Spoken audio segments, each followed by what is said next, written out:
What just happened? I'm Dan. That's Julia. That's Bagface over there. And today we're talking episode 3 of Presumed Innocent called Discovery. Now, real quick before we get into it, we're going to base all of our theories and all of our thoughts on this show and what the show gives us. I know there's a book, I know there's a movie, but they might change the killer from the movie, from the book for the show. We're basing everything off of the show. And please, if you saw the movie, read the book, just avoid spoilers for people that want to watch the show and find it out from the show. So that's my little TED talk in the beginning. But here we go. This episode starts off with Rusty. He's looking at the text that he got, so he calls them.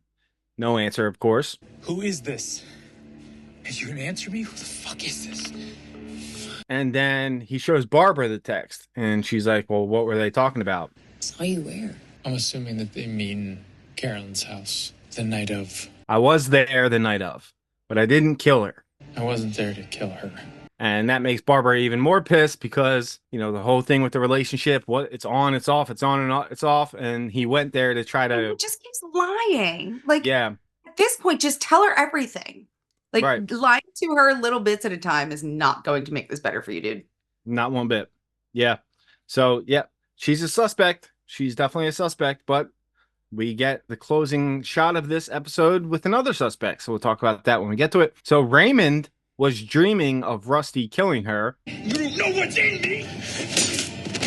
Talks to his wife about it. He's like, that doesn't mean he did it. In fact, he didn't do it. Rusty didn't do this. Raymond's pretty sure that Rusty is not capable of this, and I am going with that as well. It's not Rusty. I don't think it's Rusty. And then Rusty gets a text from this anonymous person to meet him alone. He shows Raymond the text. Raymond's like, I don't think that's a good idea. They're going to probably be wearing a wire. You have to assume that the person you're meeting is going to be wearing a wire. Be careful what you say if you go. Of course he's going to go, and he does go.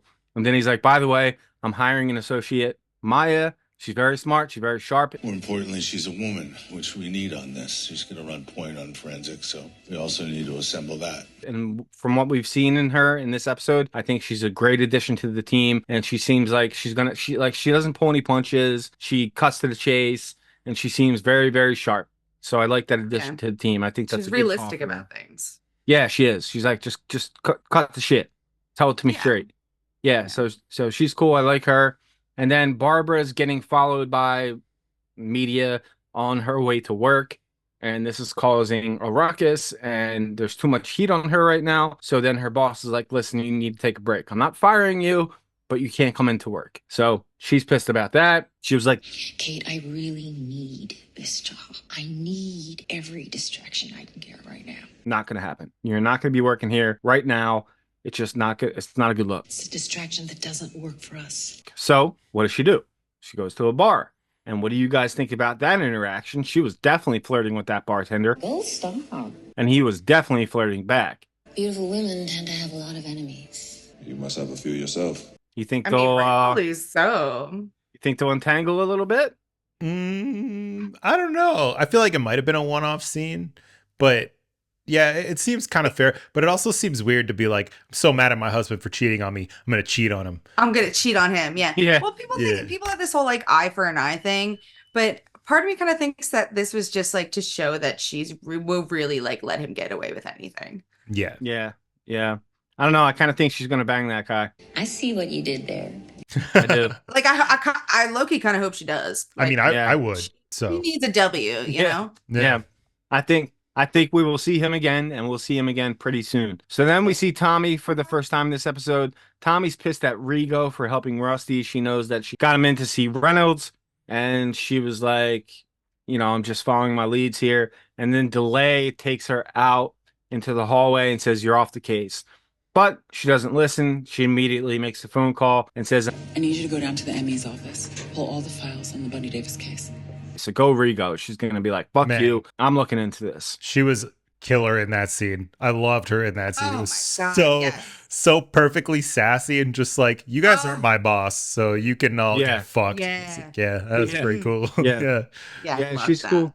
And like we said before, it's really Raymond and Rigo. They're the only two in his corner. So it's cool that she's like down for the cause and she's going to keep helping even though they told her not to. So Rusty goes out to meet the texter He's there at 3 on the dot, and it turns out to be Michael. Michael? Michael, you asked me to come here. What do you want? It's Carolyn's son. So what'd you guys think about that? That Michael was the texter. You surprised? I think it was a good twist. I wasn't expecting it to be him. It made sense that it was him. And like, I know Rusty kind of like is hesitant to like make him a suspect, because I think he was kind of going there to be like, okay, someone else was at the scene. This is perfect. I can kind of like shift blame and like add question to whether it was me or not because someone else was there. But then he kind of sees it's her son and he's like, Well, I don't think he has to so much like shift the blame to her son though. Like I think that all he needs is to be like, hey, clearly there could have been other people here without us knowing about it. You have photographs of other people going in and out of her house? Like that is plausible deniability. Like Right. that is, well, reasonable doubt is probably the words I was looking for there, but you know what I mean. Well, Rusty sees that as a good thing. He's like, there's another person there. It wasn't just me. So I see it as a good thing. We had someone comment that they think Michael is the killer. They don't like his vibe. Why did you kill her? So that's another possibility. Kind of and he has pictures. Wait. school shootery a little bit. Yeah, he is. A He little bit. definitely is. Yeah. I mean, it doesn't help that he was just kind of like brooding on a perch when he walked. Yeah. He's got like Very villain look. the Columbine He's hair. got the yeah. Yeah, he does. He does. So he has pictures and videos of them the night she died. And he's like, I have pictures and videos of you on the night she died. I know it was you. I know you killed my mom type of deal. He's like, if you have these pictures, you got to give them to the cops. She's like, I already gave them to the DA. I already gave them to the police. I met with the district attorney. So they got that info. So there you go. What do you think the point of the pictures was in the first place, though? I think he was going to blackmail him. I think he figured out what was going on, and he was going to either go to his mom and be like, what are you doing? Or he was going to try and like mess with Rusty's life. But then his mom ended up being killed. So messes with his life anyway. Yeah. Yeah. Thanks. Probably blackmail situation. Yeah. I wanted to see your face. So then Rusty meets Maya, and this is what we were talking about earlier. She's a really cool addition to the team, and they're going to go into like what's it, like a discovery type of, yeah, I guess so. That's the title of the episode. They're going to go into discovery with Tommy, with DeLay, with the judge, and Raymond's like, yo, keep your mouth shut. I'm running the show here. Not a peep. This is my show. Don't fuck it up.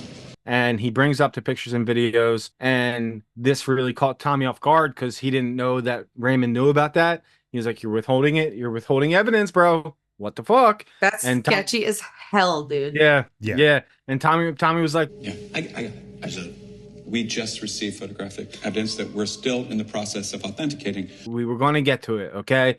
We were going to get to it. But yeah, sure, Tommy. The judge in that scene, too, is just so good. Like, oh, I love her. Will take no shit from any of you. Like, Hemorrhoids don't typically bother me. I can even enjoy them when properly managed. I'm not enjoying myself now. Yeah. Yeah, so good. Some boss women. And then, fantastic. Boss women. Yeah. Seriously. Love and then it. back at home, Jaden, the daughter, is asking what evidence they have against him, and Rusty just, tells them everything. He's like, I was there the night of. They're gonna say I was obsessed with her, and she was pregnant with my baby. They're the facts. He also told him that she was tied up like Bunny was, in a unique position for Rusty to make it look like someone else did it, because who has that info that Bunny Davis was tied up like that? Not many people. Not public. So, not public info. It's not public. Yeah. So it has to be someone that knew of it. So that's like someone trying to make it look like Rusty did it. And he's like, all these things make me look bad. All evidence is circumstantial, but it all points to Rusty at this current moment. And then Kyle comes in with another Kyle moment. And he's like, In a plea? I mean, have you thought about that?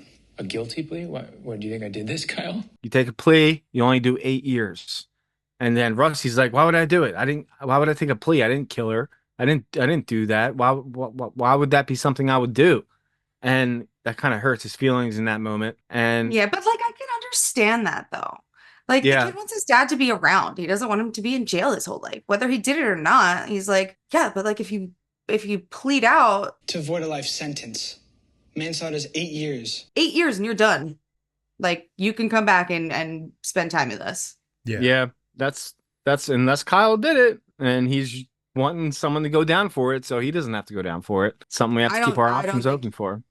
The way he reacts later on, I don't think he would do that to his dad. Yeah.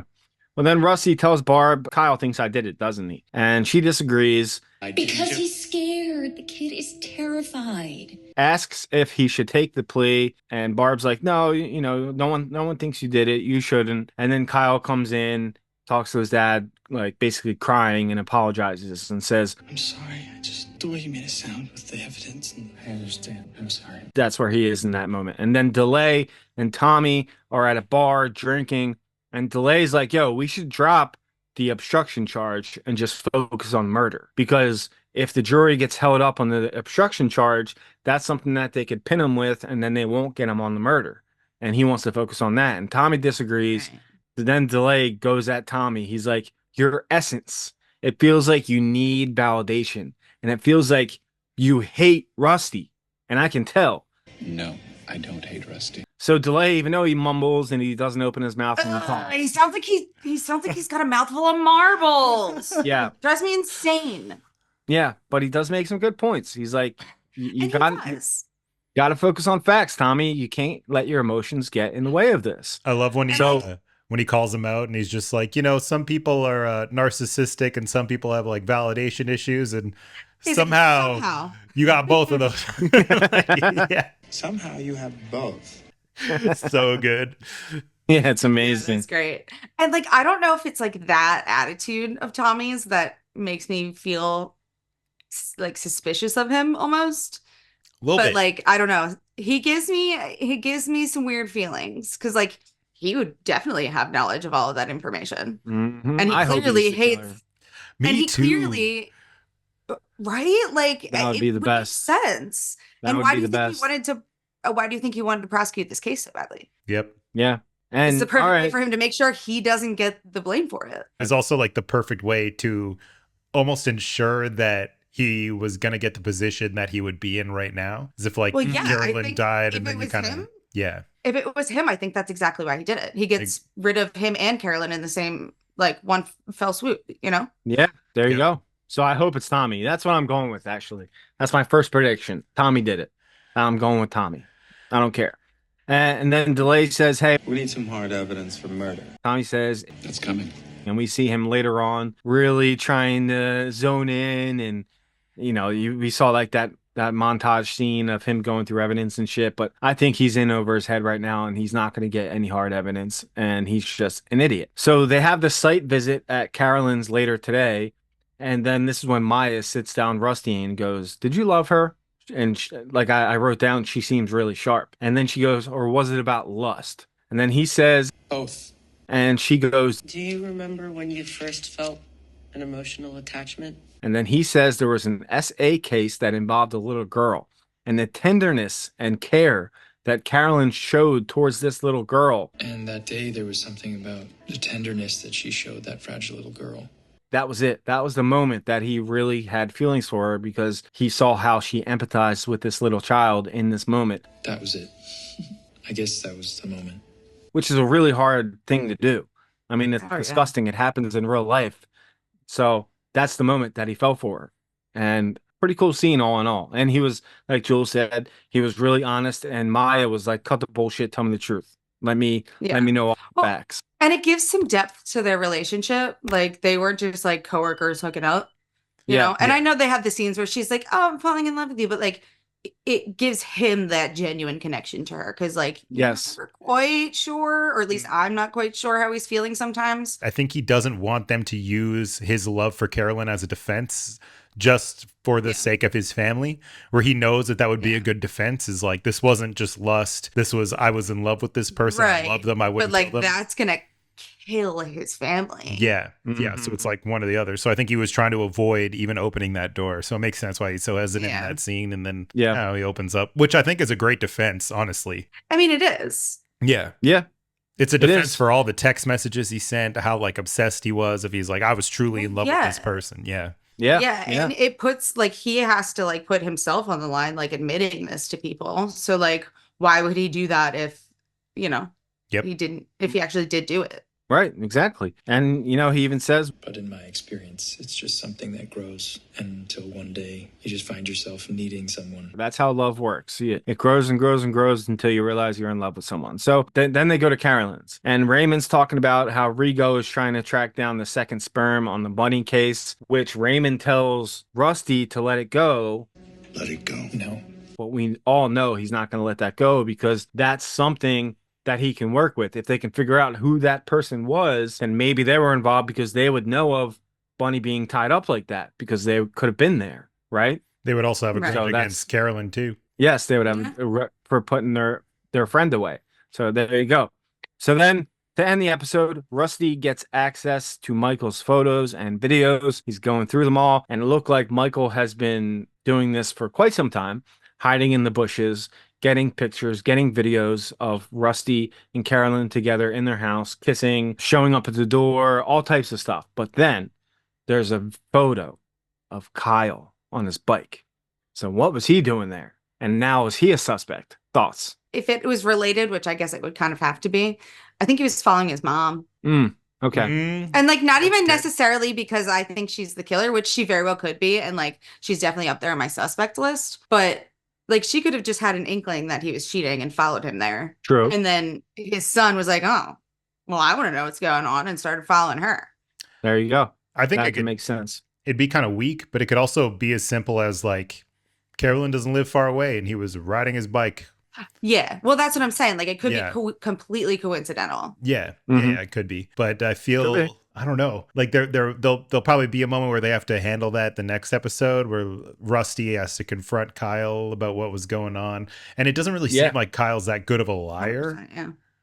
and he's pretty young, so like it'll be easy to tell, you know, if he's lying. So I guess Yeah. we'll definitely see next episode. Well, that's where we're at right now. And leave your guys' theories below. Again, try to keep book and movie spoilers out of the comment section. If you have the best theory, we're going to give away one of these 4th of July edition shirts by the 4th of July. So comment below and you'll get a rad 4th of July shirt. Light show.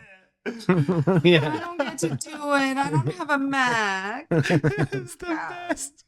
We just learned how to do that too. So, yeah. I So, hate yeah. you guys. So good. So yeah, comment below, and the best one will get one of those 4th of July edition shirts. Thank you guys so much for watching. We're going to be covering The Boys. We're going to be covering House of the Dragon starting episode 3. And of course, Dark Matter has 1 episode left. So join us for those. And if you have any show suggestions that you'd like us to cover, leave it below in the comment section. Thank you so much for watching, and we'll see you next time. Later. Bye, guys. Falling in love part. That we promised not to. Here we go. I literally just slept for 3 hours. What just happened? What just happened? What just happened? What just happened? That just happened.